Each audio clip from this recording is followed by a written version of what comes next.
First जो हमारा step हो गया वो हो गया सिंपल आपकी कंसल्टेशन का, जिसके अंदर हम आपके दांतों को देख के बता सकेंगे कि आपके दांतों के लिए अलाइनर सूटेबल हैं कि नहीं, कि कैसे आपके इन दांतों को, जिसके अंदर आपके दांत थोड़े से आगे हैं, आपके दांत जो हैं वो थोड़े से टेढ़े हैं, इन दांतों को आपकी दांतों की फाइनल स्टेज पे लेके जाया जा सके, जिसके अंदर आपके दांत जो हैं वो आगे से पीछे हो जाए। इन अलाइनर्स की कॉस्ट क्या होती है, ये मिनिमम कॉस्ट जिस कॉस्ट से ये अलाइनर शुरू हो रहे होते हैं वो तकरीबन, क्या वाकई में डेंटल अलाइनर्स पहन के आपके दांतों को सीधा किया जा सकता है, आपके दांतों के गैप्स को क्लोज करवाया जा सकता है और आपके सारे दांतों को हमवार किया जा सकता है, यानी कि एक ही लाइन में बिल्कुल ही नॉर्मल एस्थेटिक लाइन के अकॉर्डिंगली बनाया जा सकता है।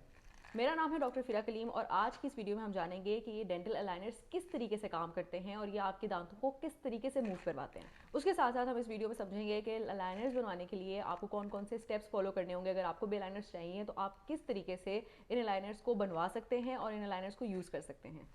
अच्छा, सबसे पहली बात तो हमें समझनी होगी कि अलाइनर्स जो हैं वो कोई ऐसी चीज़ नहीं है कि आपको घर बैठे ऑनलाइन मिल सकें और आप घर बैठे आप उनको ऑनलाइन ऑर्डर कर सकें और वो आपके घर पे डिलीवर हो जाएं, या आप कहें मैं आपको अपने दांतों की पिक्चर भेज रही हूँ और मुझे इन दांतों के अकॉर्डिंगली अपने अलाइनर्स भेज दें, तो ऐसा बिल्कुल भी पॉसिबल नहीं है।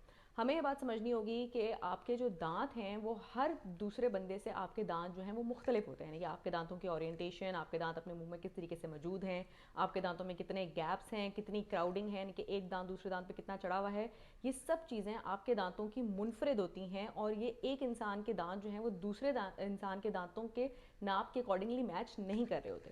तो ये एक इतनी डेलिकेट सी चीज़ आपके किसी दूसरे बंदे के नाप के अकॉर्डिंगली आपके दांतों पे नहीं बैठ सकेगी। तो इससे हमें ये बात क्लियर होती है कि जो अलाइनर्स हैं वो हर इंसान के नाप के अकॉर्डिंगली ही बनते हैं, तो ये घर बैठे तो आपको बिल्कुल नहीं मिल सकेंगे। इसके लिए आपको किसी भी डेंटल क्लिनिक विजिट करना होगा जहाँ पे स्कैन की फैसिलिटी अवेलेबल हो, या वहाँ पे पट्टी का इंप्रेशन लेने की जो फैसिलिटी है वो अवेलेबल हो और वो डेंटल क्लिनिक जो है वो अलाइनर्स बनवाता हो, तभी आपको जो है ये अलाइनर जो है मिल सकते हैं। तो फर्स्ट स्टेप जो हमारे लिए होगा इसका वो होगा आपका डेंटल विजिट, जिसके अंदर आप डेंटल क्लिनिक को विजिट करेंगे। आपका जो डेंटिस्ट है वो आपके दांतों को इवेलुएट करेगा। अगर आपने मुझसे डेंटल अलाइनर्स बनवाने हैं तो आप मुझसे मेरी ऑनलाइन कंसल्टेशन भी ले सकते हैं। मैं नीचे व्हाट्सएप नंबर अपना डाल दूंगी जहाँ पे आप अपने दांतों की पिक्चर शेयर करके मेरी डेंटल कंसल्टेशन ले सकते हैं, जिसके अंदर मैं आपको गाइड कर सकूंगी कि आपके केस के अकॉर्डिंगली डेंटल अलाइनर जो है वो पॉसिबल हो सकेंगे या नहीं हो सकेंगे। तो फर्स्ट जो हमारा स्टेप हो गया वो हो गया सिंपल आपकी कंसल्टेशन का, जिसके अंदर हम आपके दांतों को देख के बता सकेंगे कि आपके दांतों के लिए अलाइनर सूटेबल हैं कि नहीं है। और अगर आपके दांतों के लिए अलाइनर सूटेबल हैं तो उससे पहले हमें कोई ट्रीटमेंट करना होगा या नहीं करना होगा। तो ये तो हो गया आपका सबसे पहला स्टेप। अब अगर तो आपके दांत जो है वो क्वालिफाई हो जाते हैं कि आपके दांतों पे डेंटल अलाइनर्स बन सकते हैं, तो सबसे पहला जो अब डेंटल अलाइनर्स बनाने के लिए काम किया जाएगा वो ये होगा कि आपके दांतों का या तो स्कैन होगा या आपके दांतों का एक इंप्रेशन लिया जाएगा। इस स्कैन और इंप्रेशन की मदद से हमारे पास आपके दांतों का एक मॉडल बन जाएगा। अब वो मॉडल कुछ इस तरीके का ही दिख रहा होगा। अब उस मॉडल के अकॉर्डिंगली उस मॉडल के अंदर आपके दांतों का जो भी स्ट्रक्चर है वो हमारे पास आ जाएगा, यानी कि अगर आपके दांत इस तरीके के हैं कि दांत आपके काफ़ी ज़्यादा आगे हैं तो इस तरह का एक मॉडल जो है वो हमारे पास बन जाएगा। अब उस मॉडल की मदद से हम कुछ स्टेप्स क्रिएट करेंगे जो कि 3D स्टेप्स होंगे, यानी कि कंप्यूटर पे आपके स्टेप्स क्रिएट किए जाएंगे कि कैसे आपके इन दांतों को, जिसके अंदर आपके दांत थोड़े से आगे हैं, आपके दांत जो हैं वो थोड़े से टेढ़े हैं, इन दांतों को आपकी दांतों की फाइनल स्टेज पे लेके जाया जा सके, जिसके अंदर आपके दांत जो हैं वो आगे से पीछे हो जाएं और जो भी उनके अंदर क्राउडिंग है, यानी कि एक दांत दूसरे दांत के ऊपर चढ़ा हुआ है, वो दांत नीचे उतरे। ये हो गया हमारा सेकंड स्टेप, जिसके अंदर कंप्यूटर पे आपके दांतों के स्टेप्स बनाए जा रहे हैं। यानी कि फर्स्ट स्टेप पे आपके दांत जो हैं वो वैसे के वैसे ही हैं जैसे अभी आपके मौजूद मुंह में हैं, और जो उसका लास्ट स्टेप होगा वो वैसे होंगे जैसे आपका डिजायर्ड रिजल्ट है, जैसे कि आप चाहते हैं कि आपके दांत जो हैं वो अंदर हो जाएं और सीधे हो जाएं। इस सेकंड स्टेप को हम कहते हैं 3D सेटअप फॉर्मेशन। अब ये 3D सेटअप जब भी बनेगा वो आपके साथ शेयर किया जाएगा। आप उस 3D सेटअप को अप्रूव करेंगे, यानी कि आप कह देंगे कि ठीक है, हाँ मुझे ऐसे ही फ्यूचर में अपने दांत चाहिए हैं। जब आपका वो 3D सेटअप अप्रूव हो जाएगा तो उस 3D सेटअप के अकॉर्डिंगली अब आपके दांतों के मॉडल्स बनेंगे।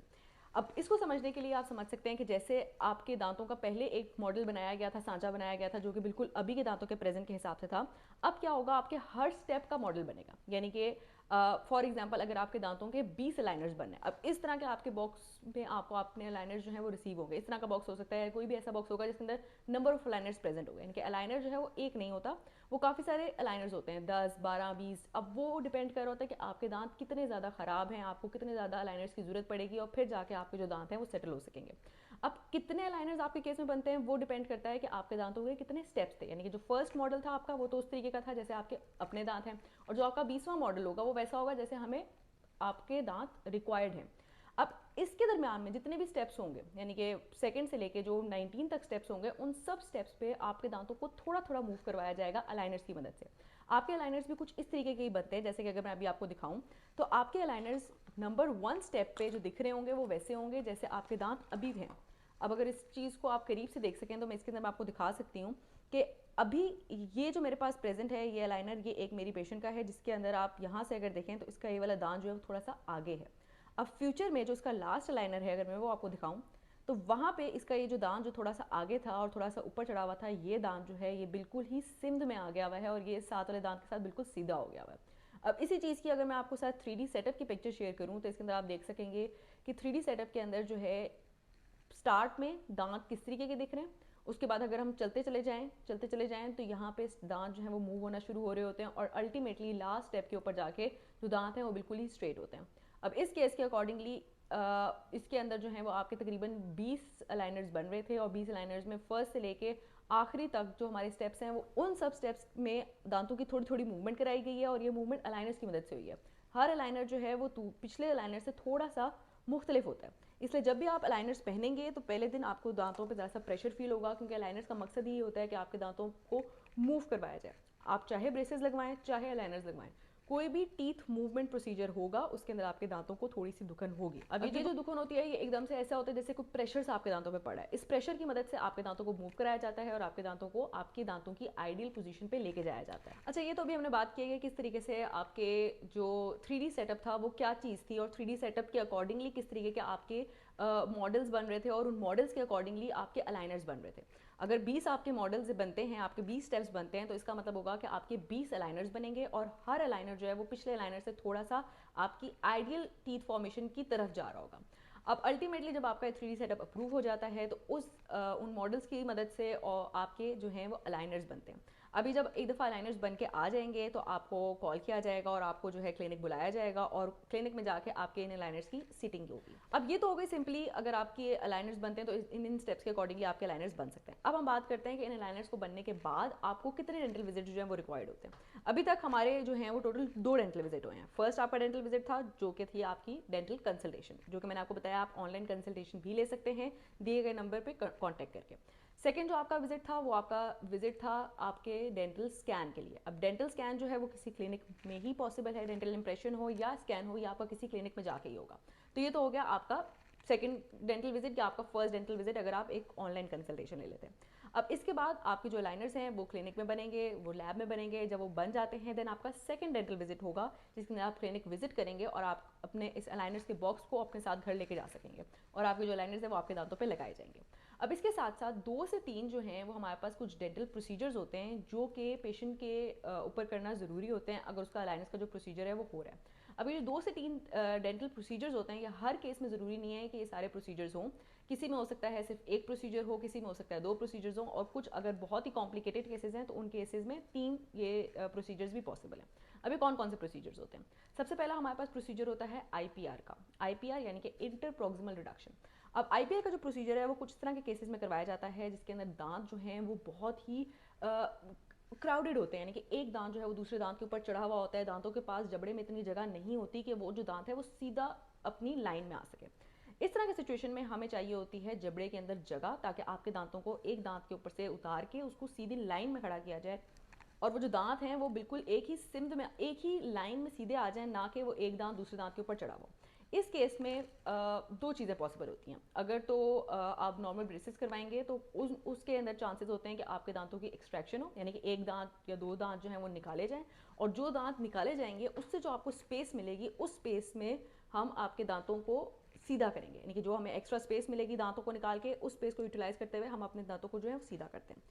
अलाइनर्स के अंदर एक और ऑप्शन हमारे पास आ जाती है। खैर ये ऑप्शन हमारे पास ब्रेसेस के अंदर भी होती है, लेकिन ब्रेसेस के अंदर ज़्यादातर जो है वो एक्सट्रैक्शन को प्रेफर किया जाता है। अलाइनर्स के अंदर जो है वो प्रेफर किया जाता है IPR को, यानी कि आपके दांतों को साइड से ट्रिम किया जाता है। अब ज़रूरी नहीं है कि आपके सारे दांतों को ट्रिम किया जाए, आपके केस के अकॉर्डिंगली 2, 3, 4 जो हैं उन दांतों को हम ट्रिम करते हैं साइड से। अब जब दांतों को आप साइड से थोड़ा सा ट्रिम करते हैं उसकी वजह से भी हमें दांत में थोड़ी सी स्पेस मिल जाती है। कितनी ट्रिमिंग हम करते हैं? हम तकरीबन 0.5 mm की जो ट्रिमिंग है वो एक से और दूसरी साइड से दांत के दरमियान से कर रहे होते हैं, यानी कि अगर एक दांत को दोनों तरफ से हम 0.5 mm ट्रिम करते हैं तो हमें 1 mm की जो स्पेस है वो मिल जाती है। इसी तरीके से अगर आप 4-5 दांतों को ट्रिम करेंगे तो आपको 4-5 mm की स्पेस जो है वो कम से कम मिल जाती है। अब इस 4-5 mm की स्पेस को, यानी कि इतनी छोटी सी स्पेस को हम यूटिलाइज करते हुए आपके जो दांतों की क्राउडिंग होगी, जो दांत एक दांत के ऊपर चढ़ा हुआ होगा, उसको हम जो है वो सीधा करते हैं। अब ये तो हो गया हमारा एक पहला डेंटल विजिट जो कि अलाइनर्स मिलने के बाद हो रहा था। इनके अलाइनर्स मिलने के बाद जो है जो चीज़ें आपको करवानी होंगी अपने दांतों के मूवमेंट को फैसिलिटेट करवाने के लिए, वो ये एक प्रोसीजर हो गया। सेकेंड प्रोसीजर जो करवाना होता है वो होता है हमारे पास अटैचमेंट्स का प्रोसीजर। अटैचमेंट एक बिल्कुल ही टूथ कलर्ड लाइक मटेरियल जो है वो आपके दांत के ऊपर ऐड किया जाता है, और ये अटैचमेंट के जो होल्स हैं ये आपके अलाइनर्स के ऊपर भी प्रेजेंट होते हैं। अब अलाइनर्स के ऊपर जो होल प्रेजेंट होता है अटैचमेंट का, और जो आपके दांतों पे एक अटैचमेंट ऐड की जाती है, अब ये जो है ये फैसिलिटेट करती है आपके दांतों की डिजायर्ड मूवमेंट को।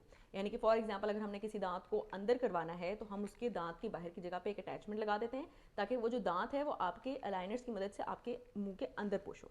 अब ये जो सब चीज़ें हैं ये आपको डे 1 पे ही, यानी कि जो आपका 3D सेटअप बन के आएगा उसी दिन आपको पता लग जाएंगी कि अच्छा आपके टोटल कितने विजिट्स होने हैं, किस किस दिन पे होने हैं। तो ये एक पेशेंट के लिए काफ़ी एक अच्छी बात होती है कि पेशेंट को पता होता है बहुत ही पहले से कि जब उसका 3D सेटअप बन रहा होता है कि अच्छा जब मेरे अलाइनर्स बनेंगे तो मुझे इतने इतने दिन के लिए इतने इतनी दफ़ा जो है क्लिनिक जाना पड़ेगा, जो कि मैक्सिमम 2 से 3 ही होती हैं विजिट्स आपकी। अब ये हमने सेकंड बात कर ली अपने डेंटल अटैचमेंट्स की, जो कि जिसके लिए आपको क्लिनिक जाना होगा। अब ऐसा भी पॉसिबल है कि जो आपकी आईपीआर का विजिट था और जो आपकी डेंटल अटैचमेंट्स का विजिट था ये एक ही विजिट में जो है वो मुकम्मल हो जाए। उसके अलावा एक और ट्रीटमेंट जो होता है जो आपके जो भी पेशेंट्स अलाइनर्स करवा रहे होते हैं उनके अंदर, वो होता है हमारे पास ईबीटी का ट्रीटमेंट। ईबीटी यानी कि इसका मतलब होता है इलास्टिक बटन टेक्निक। ये सिर्फ उस केस के अंदर कराया जाता है जिस केस के अंदर आपके कुछ दांत जो है वो बिल्कुल ही आउट ऑफ प्लेस है, यानी कि आपके दांत जो है वो बहुत ही या तो ऊपर की तरफ हैं और उनको हमें नीचे लेके आना है, या बहुत ही अंदर की तरफ है उनको हमें बाहर लेके आना है। अब इसकी एग्जांपल्स कुछ इस तरीके की होती हैं कि मोस्टली जो हमारे साइड के केनाइंस होते हैं वो बहुत ही ऊपर की तरफ होते हैं और उनको हमें जबड़े के अंदर नीचे लेके आना होता है। तो उस केस के अंदर आपके उस ऊपर वाले केनाइन के ऊपर और नीचे वाले केनाइन के ऊपर, यानी कि ये जो आपके नुकीले दांत होते हैं उनके ऊपर हम एक थोड़ा सा बटन लगा देते हैं। एक बिल्कुल मेटालिक का छोटा सा बटन होता है, जैसे कि आपका ब्रेसेस लगता है मेटल का, वैसा ही एक बटन होता है छोटा सा। उसके साथ साथ नीचे वाले दांत के ऊपर भी हम ये बटन लगाते हैं, और इन दोनों बटन्स को हम एक इलास्टिक से जो है वो जोड़ देते हैं। अब इस इलास्टिक का काम क्या होता है कि इलास्टिक का काम ये होता है कि ये ऊपर वाले केनाइन को नीचे की तरफ खींचेगा ताकि वो केनाइन जो है वो जबड़े में नॉर्मल जगह पे जो है वो आ सके। अभी जो इलास्टिक होता है इसके काफ़ी सारे हम पैक्स जो है वो आपको आपके साथ दे देते हैं ताकि आप उन इलास्टिक्स को घर बैठे जो है वो चेंज कर सकें। इन इलास्टिक्स को हर 12 घंटे पे आपने चेंज करना होगा, यानी कि आपने घर बैठे ही इन इलास्टिक्स को, जैसे आपने लाइनर्स खुद लगाने हैं, आपने इन इलास्टिक्स को ऊपर से लेकर नीचे तक इंगेज करना है ताकि आपके जो दांतों की मूवमेंट है वो फैसिलिटेट हो सके। तो ये थे हमारे टोटल डेंटल विजिट्स और डेंटल प्रोसीजर्स जो कि अलाइनर्स के केस के अंदर करवाए जाते हैं। एज़ कम्पेयर टू ब्रेसेस ये विजिट जो है बहुत ही कम होते हैं। ब्रेसेस के अंदर आपको हर महीने एक दफ़ा कम से कम जो है अपने डेंटिस्ट को विजिट करना होता है, जबकि इसके अलाइनर्स बनवाने के केस के अंदर आपके टोटल विजिट जो हैं वो मैक्सिमम 3 से 4 होते हैं। अच्छा, अब बात करते हैं कि कौन कौन से लोग जो हैं वो अलाइनर्स लगवा सकते हैं। तो पहली बात, हर एडल्ट यानी कि 18 साल 20 साल से ऊपर की जो भी एडल्ट्स हैं वो ये अलाइनर्स लगवा सकते हैं। शर्त इसकी सिर्फ दो हैं कि एक तो पेशेंट जो है वो अपनी ओरल हाइजीन का अच्छा ख्याल रखता हो, यानी कि वो प्रॉपर अपनी ब्रशिंग मेंटेन करके रखता हो, उसके जो गम्स हैं वो प्रॉपरली अपने दांतों के साथ अडेप्टेड हो। ऐसा ना हो कि बहुत ज़्यादा कैलकुलस हो, गम्स जो हैं वो दांतों को छोड़ के जाने लग गए हुए हों। जब गम्स आपके दांतों को छोड़ के जाने लग गए हुए होंगे तो जो आपके दांतों की जो फाउंडेशन होगी, जो बेस होगी, वो बहुत ही वीक होगी। उस केस के अंदर जिसके अंदर आपके दांतों की जो फाउंडेशन है, जो बेस है, वो बहुत ही वीक है, आपके दांतों को मूव नहीं करवाया जाएगा, ताकि जो आपके दांत हैं वो ऑलरेडी वीक हैं तो ऑफकोर्स उनको मूव करा के हम उनको डैमेज कर सकते हैं। तो उस केस के अंदर तो आपको अलाइनर्स नहीं लग सकते। उसके अलावा बच्चों को जो है वो बिल्कुल भी अलाइनर्स नहीं लग सकते, जो कि 20 साल से कम की उम्र के अगर कोई बच्चे होते हैं, क्योंकि अलाइनर्स जो है वो सिर्फ तभी काम करेंगे जब आप अलाइनर्स को पहन के रखेंगे।